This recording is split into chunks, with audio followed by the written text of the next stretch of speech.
And yung mga nakaraan, siguro wala kaming ginagawa. I think hinanda kami para dito. May mga gabi na inisip namin kung anong kinabukasan. And eto pala yun. Yun. Naghintay lang kami at nagdasal. Eto, binigyan tayo. Congratulations, number 1 on Netflix.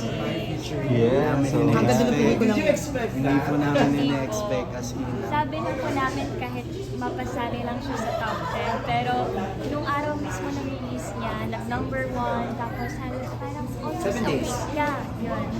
Nag-trending din siya sa buong category sa Netflix. At saka ang ganda ng mga comment. Yun po, sobrang di namin kung nag-usap kami, sobrang nakaka-overwhelm yung mga comment na nababasa namin doon sa pelikula. Pero yun nga, mas nagiging excited kami na mas may ipakita pa. Kasi may papakita at may ipapakita. In hindsight, parang sayang look na promote ng mas maigi, na Well, maingay, na parang... naniniwala kami kung anong resulta, yun talagang resulta.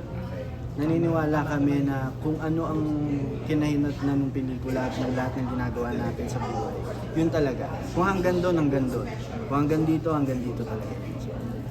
sinasabing you'll be the next movie queen and queen na daw ngayon. Dahil sa mga sunod-sunod yung pelikula at successful na mga movie na ginagawa ninyo. Anong comment niyo doon? Nakakatuwa po na masabi po yan, pero siguro po may tamang process kami dyan na kailangan mapatunayan bago namin maako yung title na yan. Since pangalawang movie pa lang naman po namin. Nagsisimula pa lang po kami. So, hindi pa namin iaan sa amin. So, Nakakatuwa lang na you're very patient. yes. Ayun, actually yun ang motto ko sa buhay talaga. Yun ang motto namin sa buhay na kahit anong mangyari, naniniwala tayo sa right timing na ibibigay sa atin. Kung para sa atin, para sa atin. Kung hindi, hindi. Kung para sa iba, maging masaya tayo. Naniniwala ka ba? Binigay talaga si Fergus. Naman. Actually, naka-umit nga sa palad ko. Wow! Dapat yun yung title. Naniniwala ako na lahat na dito talaga, ito talaga yung dadaanan ko. So wait, di mo pa sinasagot. Naniniwala ka na binigay si Fergus? 100%. Ikaw naniniwala kang binigay si Seth sa'yo. Kasi originally, in this context, hindi kayo yung magka-partner eh. Diba? Yung nandun didn't started na kayong dalawa. So naniniwala ka ba, Francine, na hinakda si Seth ang binigay sa'yo? Yes. Yes.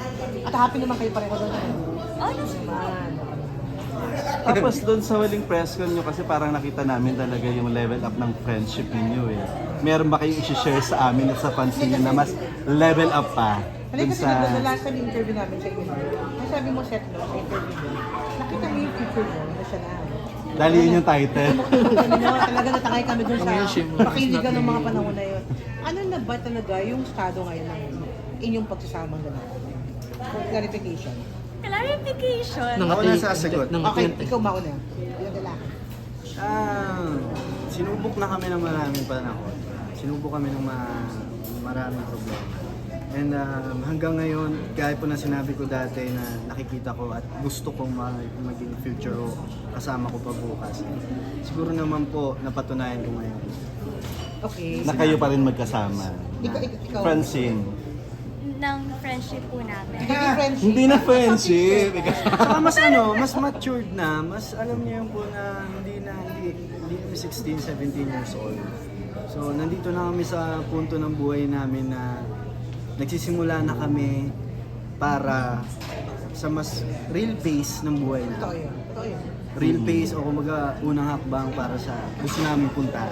Pero kung sakali, ay sige si Francine. Ikaw muna muna. ikaw, Francine. Ano po ulit yung tanong? Hindi, ano ba talaga yung totoong estado ng relasyon? Kasi nung may future yun, kinig na kinig kami nun, di ba? Parang ino-open mo na rin yung so what? Salita ka. Para po sa akin, when you say naman na nakikita kita sa future o gusto kita sa future, hindi naman laging kaakibat ng romance. Sa ngayon po, we're best friends. At ayaw ko kasi namin madaliin po talaga kung ano man yung gustong sagot po ang makuha nyo or gustong maging relationship status na gustong marinig po din ng mga manonood. It's more of, nandun po talaga, sobrang protective po kami sa pagkakaibigan namin. Kasi gaya po ng lagi namin sinasabi, trabaho po yung aming inaalagaan dito. At kung sakali man po na mapunta tayo doon, update po namin kayo doon. Aaminin nyo. I-tweet po Aminin namin, naman yung magla-live pagkain po Na-excite kami. din po kami, in short, na-excite din po kami sa pupuntahan namin. Pero aminin nyo kung Hindi niya tatago. hindi niya tago siya. Tignan po, It's matagal for pa you naman to po. find out. Ito pa namin.